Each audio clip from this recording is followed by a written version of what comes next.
On tonight's Cover One Buffalo podcast, we are joined by A to Z Sports' Destin Adams. But first, our guys, Handsome Jack. Broadcasting live to Bills Mafia worldwide with Greg Tompsett and Aaron Quinn. Welcome to the NFL. Doesn't matter what's happened before today. Today's a brand new day. It's a brand new season. Your number one podcast for objective Buffalo Bills coverage. No matter where you are, we got you covered.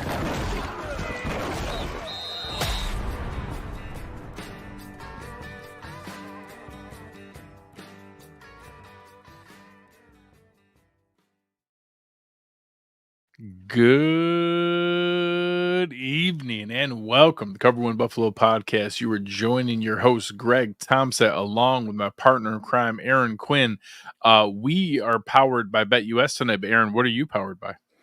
I don't know, man. I'm running on fumes, to be honest. Old lady's gone here for the week. Oh. I'm solo with the kids, which I apologize to our viewers that love to come in live. I am the reason that we were running late tonight. I had to put those kids to bed. And it's already a long week, Greg. It's Wednesday and the week feels long. And honestly, I'm so grateful for sports to just have sports to talk about, because none of this matters as much as it matters to us, and we invest in it, and none of this matters. And I love that about this. Yeah, I'm sure we were both up late last night trying to figure out what's going on and waking up to the updates this morning, and now seeing some of our family members really excited, some of our family members really upset, and trying to figure out what life's like now. So going through all the things here tonight. Obviously, we talked about, we're powered by BetUS, and there's a game coming up here that is, I think, a sneaky one in that it's going to, when you have a sandwich game between, your biggest division rival and then your biggest conference rival, and there's a game in between that's a not infrequent, matchup like we are with some NFC teams and things like that. We don't play the Colts all the time. Sure. So I think there's some risk there in not being as dialed in and focused. And why don't we bring him up right now? Our man from A to Z Sports, Destin Adams. Destin, how's life in Colts world? Yeah, I mean, definitely could be better in Colts world. But happy to be on. I'll always enjoy joining up with Cover One anytime the Colts and Bills play. I feel like we played quite a bit over like the last 5 years, and compared to like prior to that. I try not to think about the last time we played, because when I do, I still get night terrors of what Jonathan Taylor did to us. Jonathan Taylor, he's still running. He's just still running. Hey, I always prefer to be in Buffalo with the snow on the ground. Yeah. That one was awesome.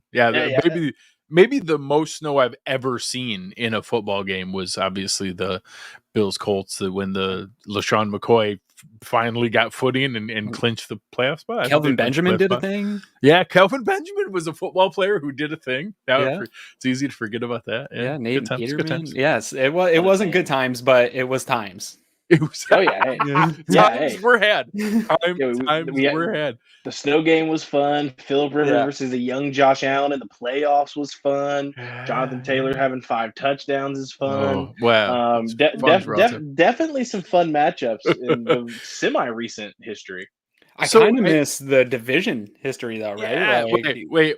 Still my favorite stat. That out of the all-time AFC East division championships, the Jets are 5th because the Colts have more division championships than the Jets in the AFC East. It's just one of my favorite little nuggets. It's fantastic. Yeah. It really, when you really think about it, the NFL really robbed the world of the fact that the Colts and Patriots were in the same division, and they take it away from you. And you could have had Peyton and Brady twice a year for like the majority of their careers. Mm-hmm. Really a brutal part of the history when you think about it. But Bills, right?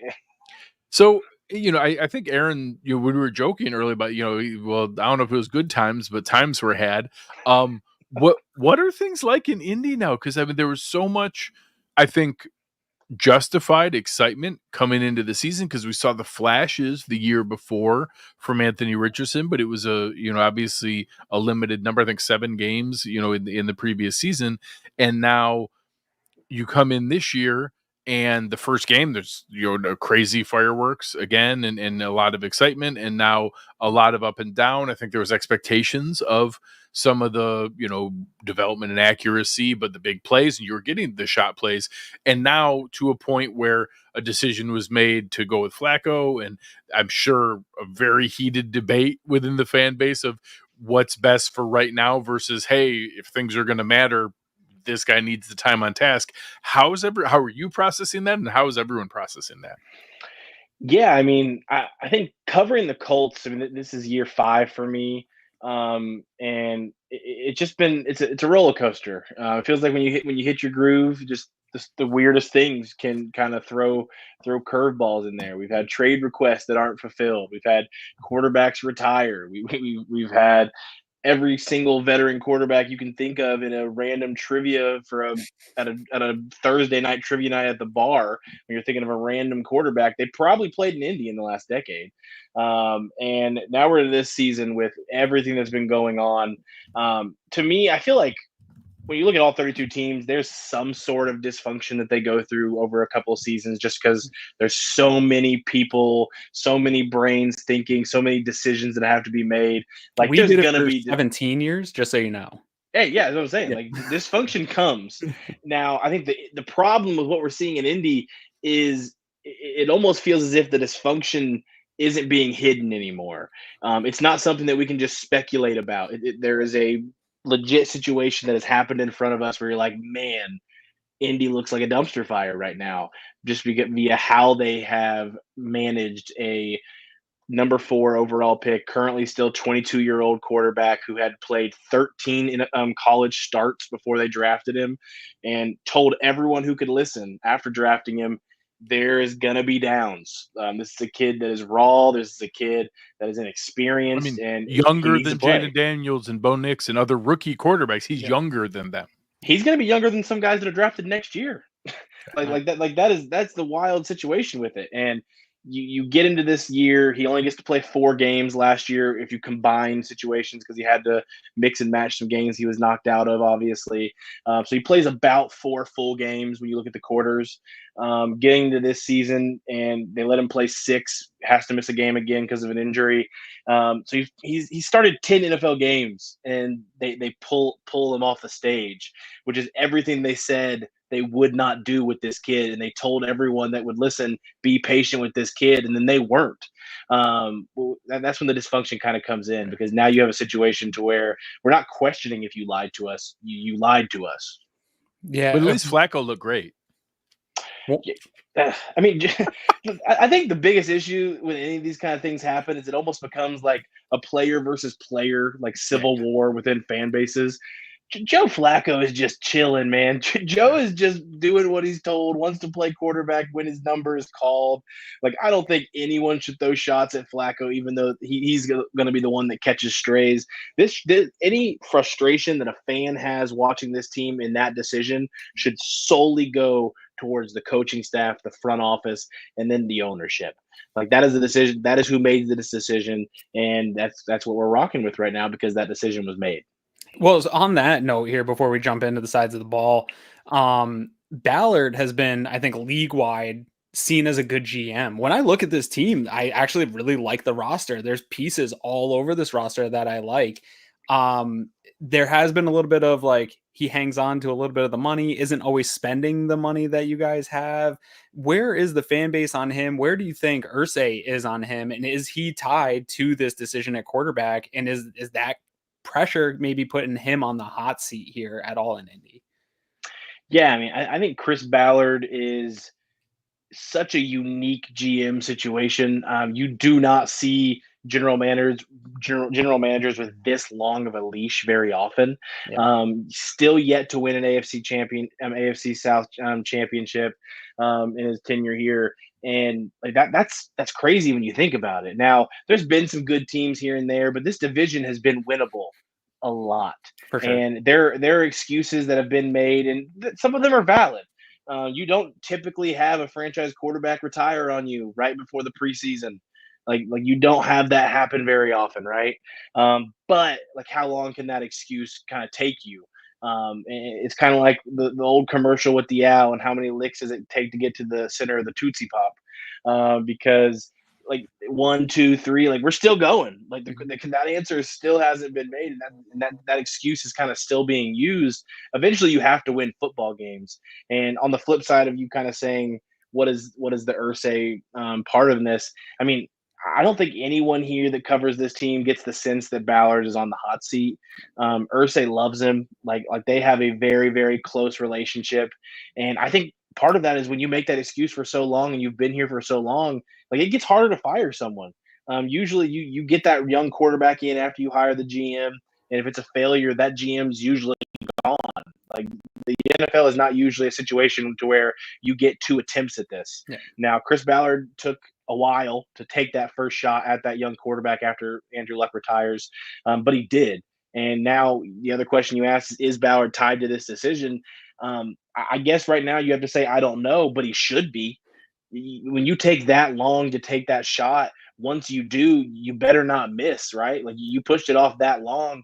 You have to be able to connect here. And that's the other reason why this benching is just so unique and so interesting. When you took this long, and if you bench this guy after 10 games, that tells me you do not feel like your job is on the line right now. Yeah, for sure. Let's dig in to this offense a little bit deeper, and we'll start at the quarterback position here because that's kind of the topic of conversation. Did not expect when the schedule came out to be this matchup to be a Joe Flacco matchup. What right now, obviously you said he's taken some strays. I'm sure the fan base isn't being reasonable and being able to digest the quarterback play with Richardson kind of hanging out there on the bench. I'm sure that's a divide for you guys right now, but what is the general vibe of the fan base of, is it we're just Flacco might be able to just right the ship and maybe you can hang on and make a playoff spot? Like, what's the play here at quarterback and what's the vibe of what he's been able to do? The numbers aren't great outside of the Jacksonville game, so it's not like he's like lighting up the world. Where is the fan base on right now, the quarterback position halfway through the year here? Yeah, I mean, the fact that we're doing this after the Vikings game is probably poor timing for Flacco. Yeah. Bad outing for him, bad outing for the offense, and bad outing for Shane Steichen as a play caller. So it's really hard to point one finger, even though Flacco did not play well, right? But, I mean, they make this decision and say the reason they're doing it is because Joe Flacco, quote unquote, gives this team the best chance to win games. So the first game after that decision being the Vikings game and being the worst offensive performance you've had all year, fans are going to feel a certain way, right? Like again, I said it earlier, it's not about if you lied to us, you did lie to us in the fact that you weren't patient with the quarterback. Now it's not if you lied to us about this being best for the football team. We got to see it live in action against a secondary where this Vikings team defense is obviously a very fun defense to watch. Very, very interesting methods that Brian Flores uses. A lot of aggression when it comes to the blitz packages. But this isn't a dominant secondary. It's high variance, yeah. It's not. And the passing game had to be what you were going to be in this game after making the move to Flacco. So it being that poor against a middle of the pack secondary, maybe even a little bit below average in the terms of the NFL, it wasn't great to see. So I feel like the morale right now with Flacco at quarterback, with the offense in general, it's definitely a little disappointing in Indy right now. Yeah, for sure. And so how does this bleed into, I actually love the skill position room that the Indianapolis Colts have put together here with the wide receivers, running backs, and tight ends. You guys have a plethora of tight ends that I like, but really in this wide receiver room, and it's a young room, right? Bills fans in the draft process, we were big into Josh Downs here at Cover One. We love that pick for you guys. A lot of Bills fans were split on AD Mitchell, right? Alec Pierce was one of Eric's favorite prospects in that draft class. So like Ballard is getting guys that we here at Cover One have really liked over the last couple of years, but it's a young group. Whether or not it's Richardson or Flacco, how is this controversy and issues that you're having at quarterback impacting the development of a really nice young skill position room? And what are fans' vibe on that? Like you said, against the Minnesota, where there is opportunity against the secondary, you have the guys in the matchup when you're watching the film can win. And it's just a matter of can the quarterback actually deliver the ball to them and allow these guys to develop and play. How are fans feeling about maybe the lack of development from what's going on in the QB room? Yeah, I mean, I think the receiver room, just to start there, like you said, very young group, definitely multiple players that had their own little fan bases and during their draft cycles. I remember the Alec Pierce one really well, Adonai Mitchell, Josh Downs. So those three specifically. And then you have Michael Pittman Jr. as the veteran, just got that big contract to kind of lead the room. It's been a weird year. Pittman right now playing through a back injury. Obviously, all the NFL insiders put out the news that he's going to go on IR. The next day, he comes out, says he's not going to do that.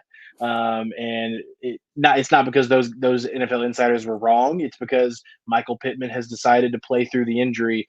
And I think we've kind of seen that the last couple of weeks with him not being a real big impact player. He's almost more of a decoy in a sense out there. But dude's tough as nails. So has fighting that decision off as much as possible. Didn't practice today, but that's kind of been on par since that decision was made. And then the young receivers, I think they've all kind of shined at times, which is what you're going to get when you have like a 4 receiver kind of rotation a little bit.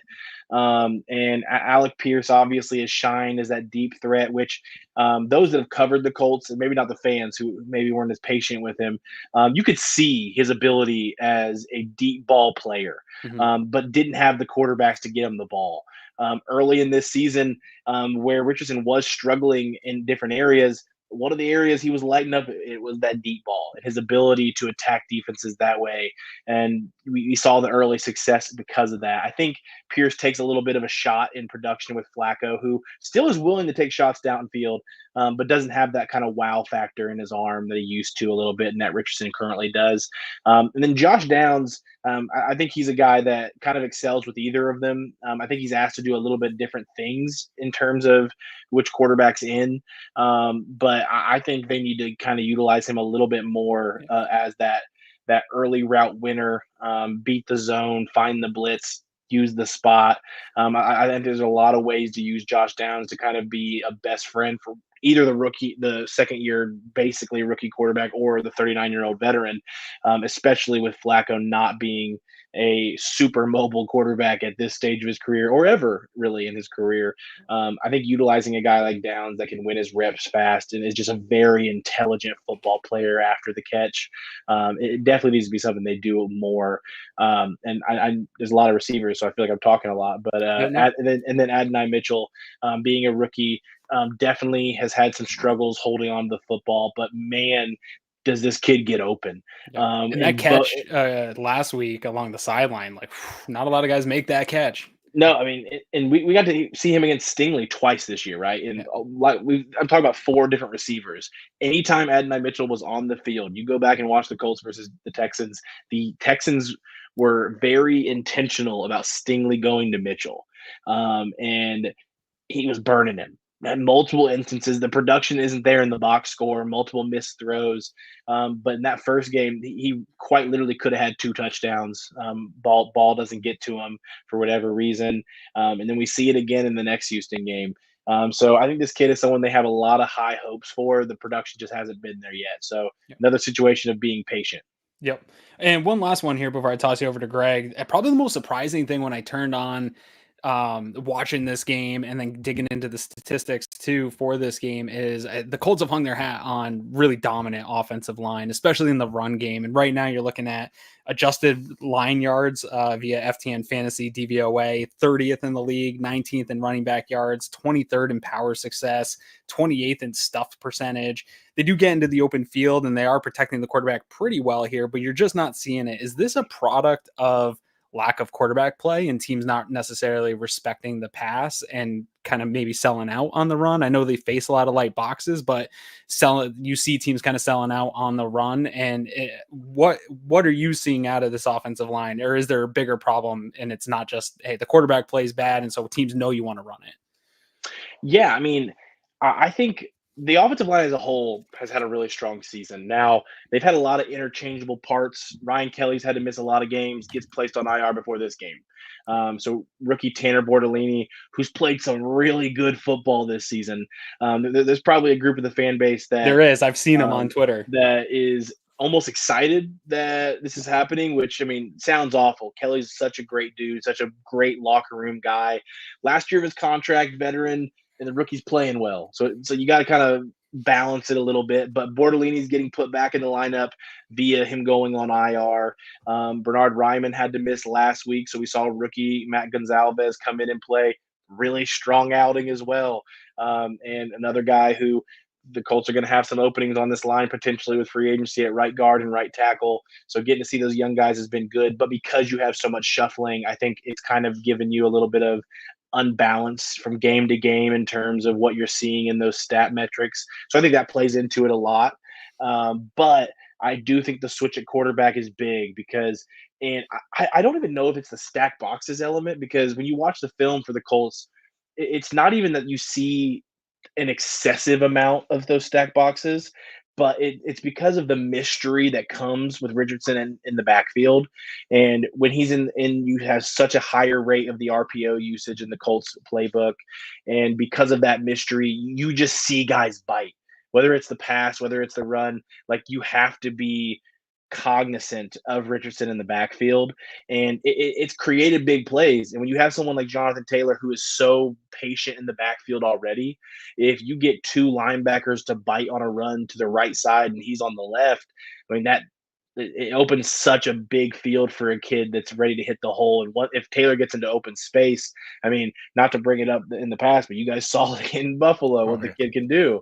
Like he has the ability to be a special running back. I just think going to Flacco, it really hurts that ability to kind of take that mystery away.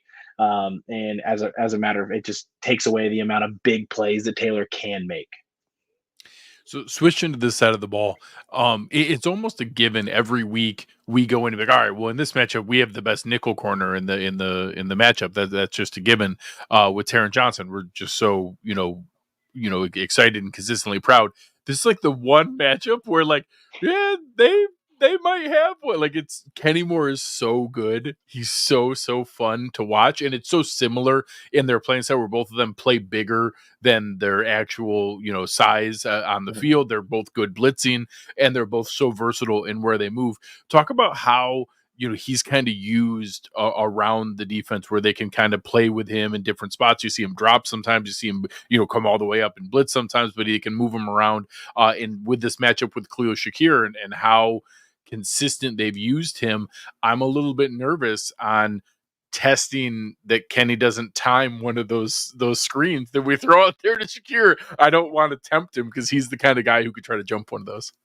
Yeah, I mean, Kenny he's a stud. I mean, he's been doing it for a minute now. I feel like every year now, I mean, you get so many different arguments every year that the fact that the slot corner isn't listed as its own position on so many different rosters than how the NFL does things with the All-Pro, with the Pro Bowl. And I think guys like Kenny Moore, and there's been other ones. I mean, Mike Hilton did it for a while. And you guys are bringing up Johnson as well, and who's a little bit more newer, but like those guys deserve recognition, and because they get lumped into the same as the Patrick Surtains and the Sauce Gardners, like they kind of just get left on the back burner. But man, the slot corner position, like they get asked to do all the grunt work. In Indy, we really like to call Kenny Moore. I mean, the team always calls him like a lightning in a bottle type of kid, but like I like to call him like the screen neutralizer. I don't understand why any NFL team can see Kenny Moore lined up on that side and run a screen towards him. He does not allow anyone to take him out of a play on a screen, and he's not a cornerback that's going to miss the tackle. Like he's so good in that terms of things. He's so good in the run game. When it comes to coverage systems and in the slot, I think sometimes because he's asked to do so much, like he can have some lapses there, which I think it just comes with being that type of player, that you're going to bite on certain things when maybe you shouldn't, but it also is going to lead to big plays and having a two pick six game against Carolina last year, for example. And not many players are going to have that. So I definitely think Kenny Moore is one of, if not the best nickel corners in the NFL. And I always just imagine that any young player that's being asked to play that type of role, which more and more defenses are making a huge aspect of what they do. I love to think that Kenny Moore has become a guy that they have to watch his film to get to where they are at that position. So one other piece quick before we get to You're the good. pass rushers. What do you think has been I was a huge Juju Brents fan at the Senior Bowl and coming out. What has he struggled with in not, we've seen obviously with our own early pick at corner and Kyer Elam and being too handsy and not being able to, use the physicality that worked in college. Is that what he's struggling with and not able to have that translate? Are there other pieces? I'm shocked he hasn't been a bigger, more consistent piece with Indy. Yeah, I mean, obviously this season he ends up on IR, so that crushes any chance of him getting it. But even during his rookie season, like it felt like, and corner is just a tough position to play, right? And it's one of my favorite positions to watch film on when it comes to the draft season and other things like that, because of just how hard it is to play against some of these receivers that the NFL produces year in and year out now. And I think when you're not able to get your footing, you're not able to get comfortable because you're just in and out of the lineup with injuries at any position, it's going to be tough. But I think for Brent, it's been really hard for him to kind of create that consistent ability. I thought he had a really strong preseason training camp. I thought he was Would have looking been nice to see. I thought he was looking solid early in the season.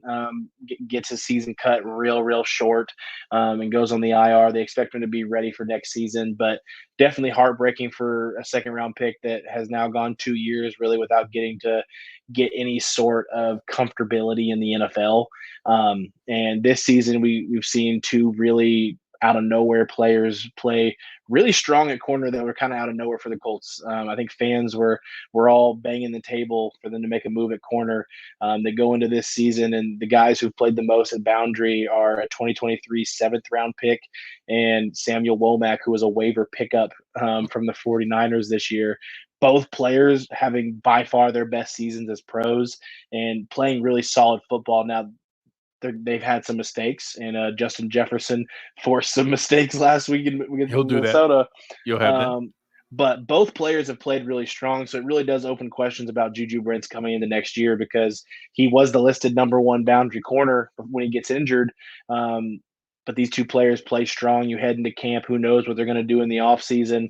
It definitely does get a little bit murky for what his fit in Indy is going to be long term. But definitely a kid I'm rooting for. Local Indy kid, grew up supporting the Colts. His family's just minutes from the Colts facility.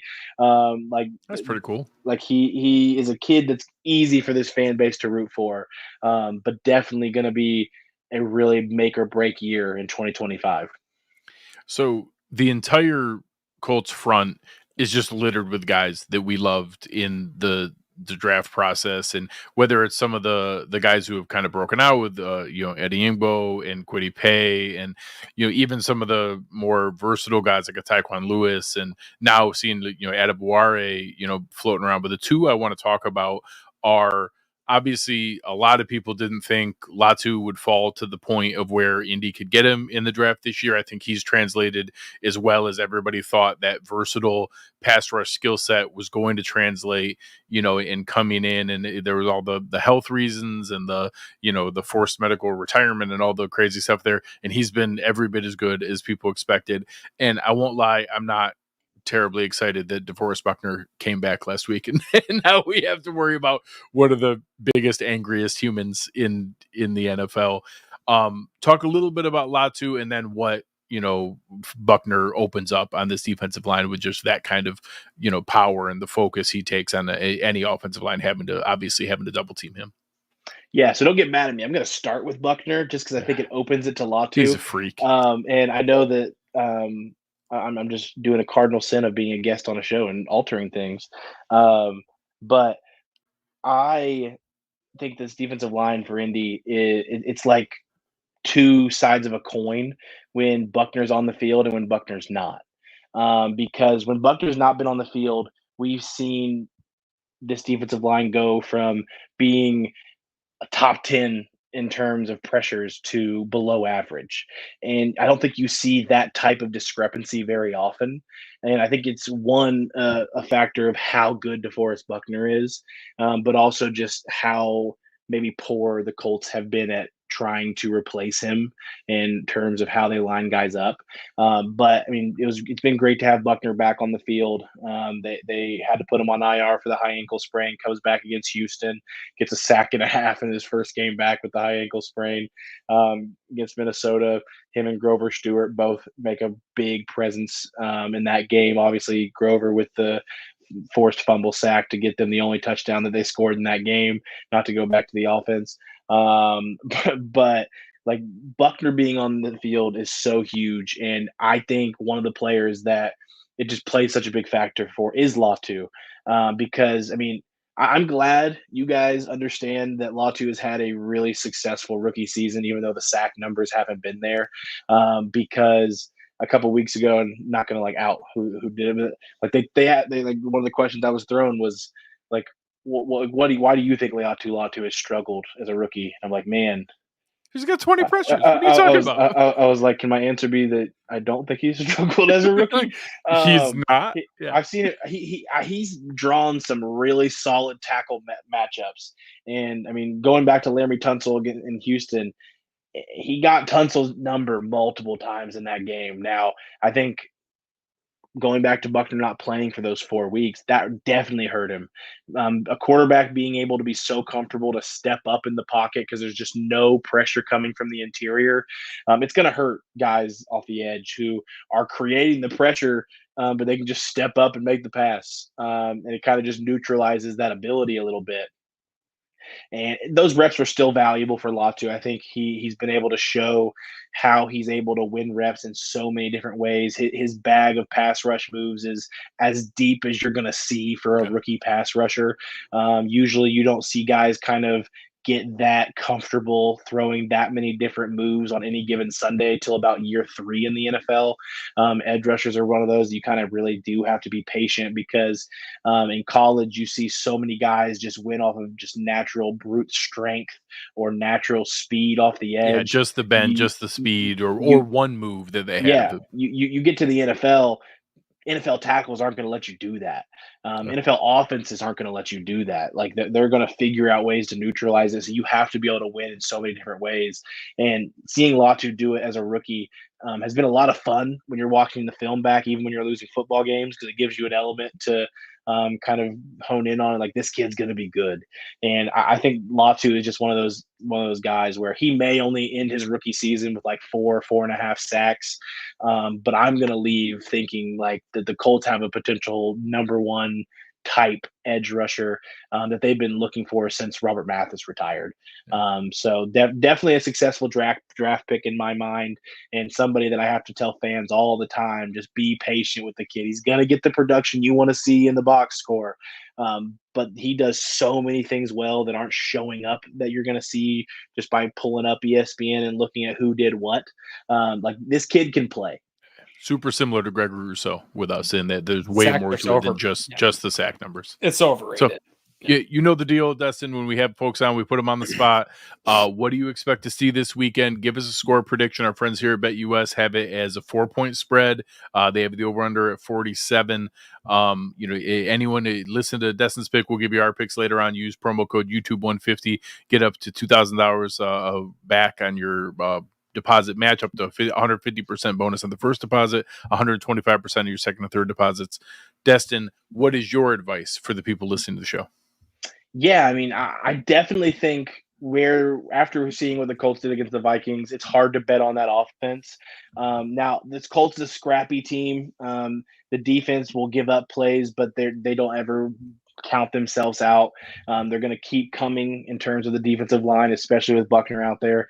I would definitely take the Bills money line. I think I would have the Colts probably, I think +4 is kind of crazy. That's all they gave the Bills in this game. I'd probably have the Bills covering at 4, but I definitely think it's going to be a 1-score game. The Colts have had every single game this season, whether they won or lost, come in a 1-score outing. They found a way to do it against Minnesota, even in a game where it doesn't feel like it should have been only 1 score. So I would definitely keep it in that range. But I'd probably say the Bills win this game 24-17. Okay, makes sense. That sounds about right. Yeah. Let the folks know what do you got coming up next at A to Z. Yeah, A to Z Sports. We'll be covering the Colts the rest of the year. Also, one of our mini NFL draft analysts that's already picking up our NFL draft coverage, already going into the film there, going through our big boards, going through all our draft profiles right now. So getting ready for 2025 NFL draft. I would say I just shared it for Bills fans. Yeah, for Bills fans who wanted the Bills to go after a safety in the trade deadline here, you might want to check out Destin's mock draft that he had us out there for coming up here in the spring. Hey, ball player. I won't say anything else about him. But ball player that's in my neck of the woods. There we go. All right, man. Appreciate you having you on. We'll talk to you soon. Hey, appreciate you guys having me every year. Thanks, Destin. Good luck this weekend, man.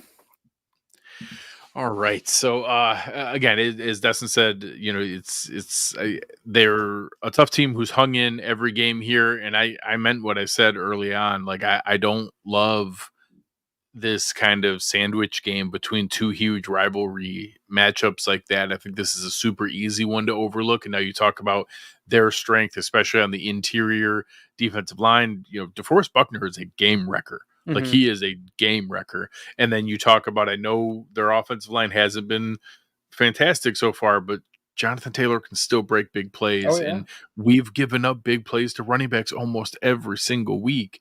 There's just a lot to dislike about this matchup. There is, you talk about being sandwiched in. I think one of the concerns I have is how they manage injuries this week. And are they going to play this conservative, knowing what's ahead? And I think that, obviously they're going to go into every single week wanting to win that game, but we'd all be fooling ourselves if they don't look at it in the same way we do of hey, you got KC coming up.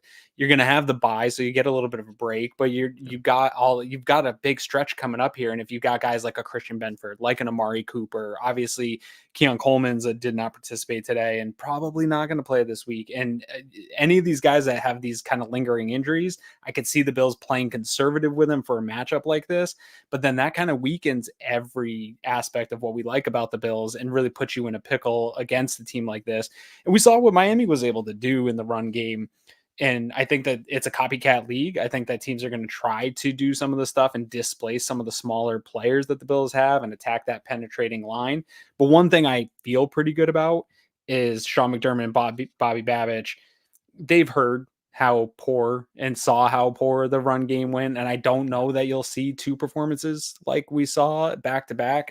I think it's been a little bit overstated how bad the Bills are in the run game because of the Ravens game, because of the recency bias of this one.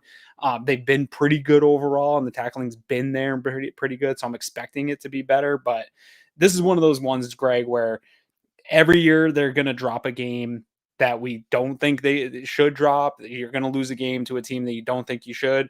But I'm of the mindset you got to handle your business. And this is a classic game of this is a team you should really go handle your business. And these are the kind of games, it's an AFC game. If you don't want the Jets to have a chance to make a miracle run and be challenging, you got to just handle these ones and take this type of game. So they got to take it seriously. And I think that they will. Sean McDermott's been through enough of these types of experiences where I think he'll have the team ready for this one. So before we do our prediction, let's talk about our friends over at William Mattar Law Offices and talk maybe about, the trade deadline passing yesterday.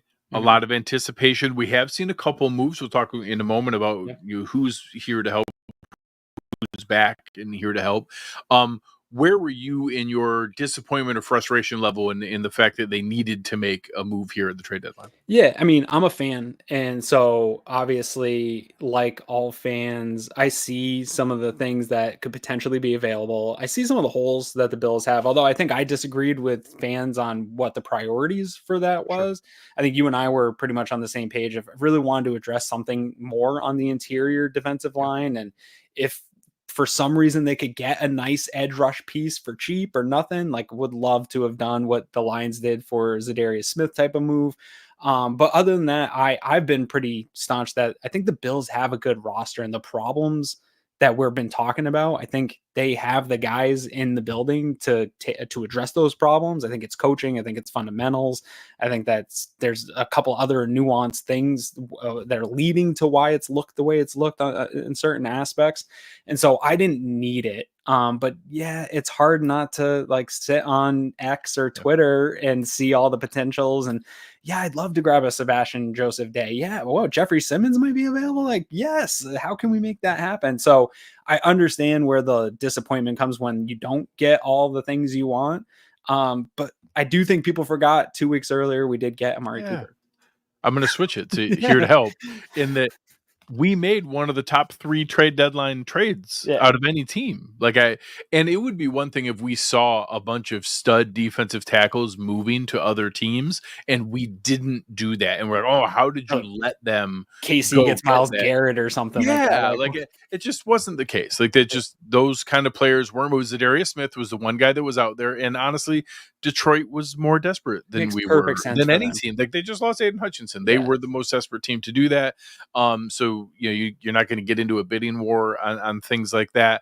And as we switch over to who's here to help, the Bills ended up, we saw, actually, I want to give credit to our guy, Adam Pencil, that realized, and I actually confirmed this with Nick Corte, who is the specialist of comp picks. If you trade for a guy who was signed this year, you trade for that contract. So Sebastian Joseph Day is a compensatory pick qualifying contract that was signed this year. We would have traded for him as though we signed him, and it would have been the draft pick we had to give Tennessee to get him, and he would have canceled out the 5th round pick we're going to get for Leonard Floyd. So you would have almost had to like do a bad double dip in that you would have had to pay twice to be able to get him. And instead they ended up getting Quentin Jefferson, who's going to come back. And obviously had been here from Seattle and then went and had a couple other stops, most recently with Cleveland, and Jordan Phillips, who's coming back from Dallas. And that I'm more excited, and I think all of us at Cover One are a little more excited about Quentin Jefferson than we are with Jordan Phillips. But there were some metrics that showed if it's not in run defense, we don't want Jordan Phillips out there in run defense, but that he did have some flashes still in pass rush from defensive tackles. So bringing those guys back without giving up anything, obviously I think both of us would have preferred to have a guy like Joseph Day or someone else that was out there, but finding out we would have had to basically double pay for a guy like that, and instead brought back some guys who can contribute, plus the flashes we've seen from Eli Ankou, I think we're in better position than what many people were concerned with. Yeah, and Brandon being smarter than I am for knowing that stuff. He didn't have to learn that after the fact. He already knew that. He knew that. Yeah, these moves for me don't move any needles. Quentin Jefferson's cool. I think it adds some depth, veteran presence. I think he's still 90% of Dwayne Smoot. 90% of Dwayne Smoot. I think there's some juice left in there. Some of what I think needs to happen for the Bills defense here is I think Von Miller needs to play more. After rewatching that game, I saw some really nice stuff in the run game. There wasn't opportunities in the pass game for Von Miller to do Von Miller things. Tua gets the ball out so fast. It's really hard to pass rush against them unless the way Miami leaks people unless it's out. like Rousseau's where it was an Olay swim move where he was untouched. Like that's the only way that you get home. Tua fumbled the ball, Tua. So he wasn't even like and Tua fumbled the snap. It's really hard to get home on a guy who consistently gets the ball out of 2 seconds. Yeah, and so we didn't see those, but I think Vaughn needs to play a little bit more with the injuries, and I think that's going to limit some of where Quentin Jefferson can come in, but I think that's perfect for him. I think he is going to be a limited role that provides a little bit of juice, but in terms of also here to help and talking trade deadline, the idea that I think we're going to get Dwayne Carter back, and I think that he was playing nice, and I think I'm all How about set. Terrell Bernard today is talked about when Matt Milano comes back. Correct. How excited he's going to be when Matt Milano comes Matt back. Milano's going to come back. That's bigger than Yeah. any move you were going to make at the Yes. trade deadline. He's Matt way Milano better than back. anyone we're going to trade for. Yeah, absolutely. And there's going to be other guys here that come back. I think Tuhill's playing pretty well. For me, the Jordan Phillips thing is a tough one because I know there's a section of the fan base that likes him, and the vibes are cool with Jordan. I like having him on the sideline. I think he's a fun dude. I think he's a great interview. I don't ever want him to play run defense ever. Yeah, I don't really even want to see him out there, to be honest. Like, I'm not, I don't like to talk bad about players. I try to be very careful with how I do talk about players. I don't think he provides anything that any of the guys that are currently on the roster can't do for the Bills. I know Eli Ankou isn't necessarily a pass rusher, but if Jordan Phillips is taking a roster spot instead of him, I think that's a disservice to Ankou. I think Ankou has earned it. I know he only has the one more call up, so maybe they're going to wait a week here and give him his one call up before they get him on the roster. But I think Phillips would be a better slotted as a practice squad guy or a game day inactive until we get more healthy. But I think that's more of a break in case of an emergency situation. I don't really want to see him on the field. I think at this point in his career, he had some production in Buffalo, but it wasn't necessarily even as good as it looked in some of the statistics and metrics. I don't think they're better for having him on the field. One thing too, Greg, that I saw in the film is I think we're going to start to see a different Ed Oliver. I think that hamstring injury early in the year hampered some of and muddied up a little bit of how we are talking about him. He didn't have great necessarily numbers, but the pressures were there. He was disruptive. He was getting in there.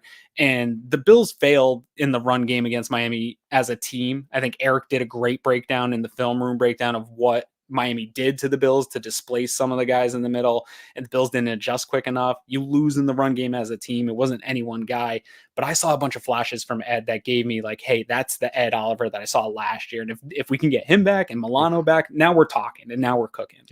Yeah, so I'm still very excited about what's there, and I think there's plenty that's here to help. And just like our friends, William Mattar Law Offices are here to help. You know the slogan, hurt in a car, call William Mattar, 844-444-4444. They're famous throughout all of Western New York and one of the best social media follows out there for anyone that we've had a chance to work with. So make sure to check them out. Awesome to be able to partner with a company like them.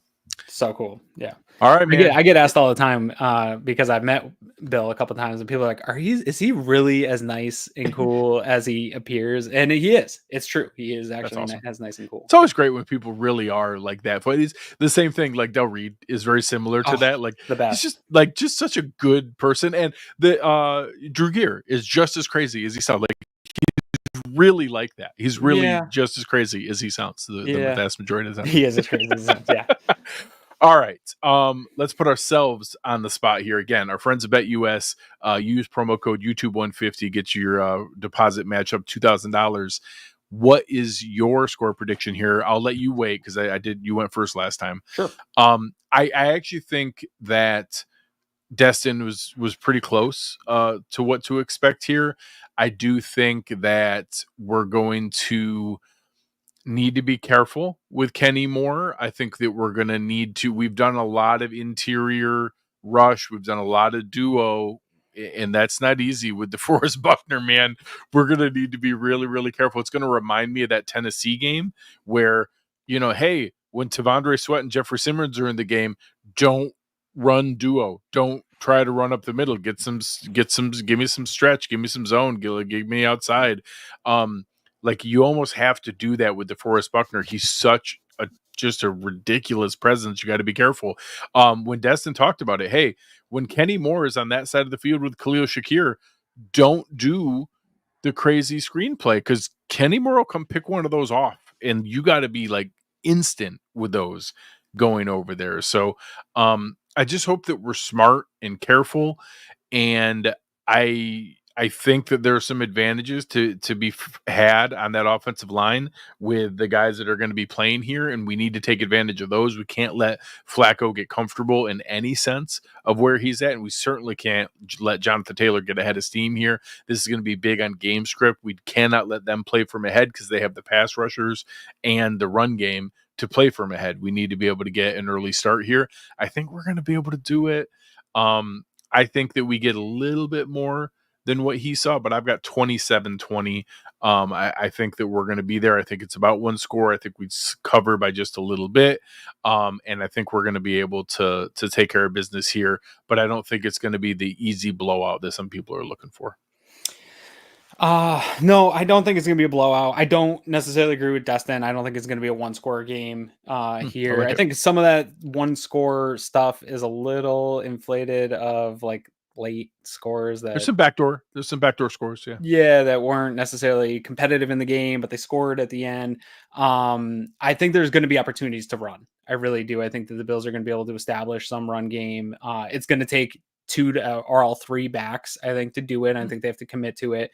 You mentioned the screen thing. I was talking to Eric about that today. I don't want to test Kenny Moore in that. Nope. We saw Miami almost get hands on some of them. I think it's predictable. The Bills have they tip their hand. You know what's coming. You know what the look is. You know what the tendencies are. So they've got to make some of those switches. I've actually I'm going to call for a play. I think that they fake it and then get Kenny Moore to bite and then hit right behind that. Now they've had a couple where they're doing it because the other team was stacking the box and that, hey, if you're going to put so many people in the tackle box, we're going to get outside of there where we have a numbers advantage and extend then the run game that way. I almost think that at first it was a response to that. And then it became, ooh, we kind of like this. Yeah. And then all of a sudden they got a little addicted to their own solution. It's like, hey, do that when they're stacking the box, but don't overdo it. Don't lean into it. And like you said, don't give the tells and being predictable. I love that call of the double move and catching them with a quick one right behind it. Yeah, because Kenny Moore's going to bite it. If he sees it, he's a smart player. He's going to want to get in on it. I got this one 27-17, and I don't necessarily think it feels particularly close, and that they probably score late here. The Bills should handle this one. I think the Bills are a better roster, top to bottom. As long as they don't sleep and this isn't a trap game and they don't get trapped into it, I think they got the better roster, even with a Keon Coleman now. And I don't know the status of an Amari Cooper necessarily, but even if Christian Benford has to sit for a week, I think we saw what Kyrie Elam can do. They're deep. The Bills are deeper than I think we realized. Like I said before the trade deadline, I think you got all the pieces that you need to be the team that we expect this team to be. I think they're still one of the top 5 teams in the NFL.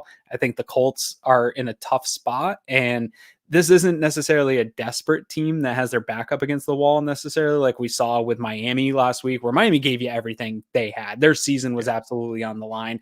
I think the Colts, this is a weird spot where there's probably some fracturing in the locker room of like, is Flacco the guy? What are we doing? Or are we even playing here? Guys are going to start making some business decisions, and this could get real ugly for the Colts, I think, here at the halfway point of the season. I don't know what the projections are for whether or not they can make the playoffs at this rate, but it's probably not great for them to be a playoff team in the AFC. So you're going to have guys making tough decisions. So this doesn't even reek like a necessarily desperate team. But I don't want to your point, you got DeForest Buckner's on the other side. You've got Kenny. There's guys that can make plenty of plays both sides of the ball, so you can't take anyone lightly. But I've got it 27-17. I think Josh continues to play efficient, takes what the defense gives him. I think that secondary is a little bit ripe for the picking outside of Kenny Moore, and I think that he should be able to do some good work both in the run game and the pass game. Could be a very sneaky real breakout for Amari Cooper. If Amari Cooper's healthy and playing, he can take advantage of this outside corner group and be able to really have his first prominent game as a Bill, besides the flashes we saw in his first game. Yeah. And if Franklin, I think, was on the injury report here this week to start. I think like tight ends could have some real success here. So you're a better team. This is, like I said, got to take care of business. You got to take care of business. Don't give teams like the Jets any kind of glimmer of hope. Just continue to handle your business. You're going to drop some games here coming up. You got some tough ones, and this is the one you can't afford to drop. You gotta just go and handle it. I agree. All right. Any final thoughts for the people here as we get ourselves ready for another game week? Yeah, no, I'm excited here. I might be missing the post-game show. So I know with my wife traveling, it's going to be tough with the time slot of the game, but I am going to try to make it. So hopefully I will be making it for a victory post-game show. Those are the best, and I would hate to miss out on one. So So we will have a special Cover One guest joining just in case Aaron's not able to make it, or in addition to Aaron, if he is able to make it. But we'll be having ourselves a good time no matter what. Make sure you check out all the other fun things going on around Cover One. Some fantastic breakdowns in the film room, disguise coverage, air raid hour, under review, roundup, the whole squad. Make sure you check out all the fun things going on here. But on behalf of our fantastic producer, Chris Kepner and Aaron Quinn, tonight's show, as always, has been powered by BetUS, and they ask you and remind you to please gamble responsibly. And our friends over William Mattar Law Offices wish you a very, very happy holiday season, as Aaron Quinn likes to remind everyone. We're already in it. But we appreciate you guys very, very much, and we are out.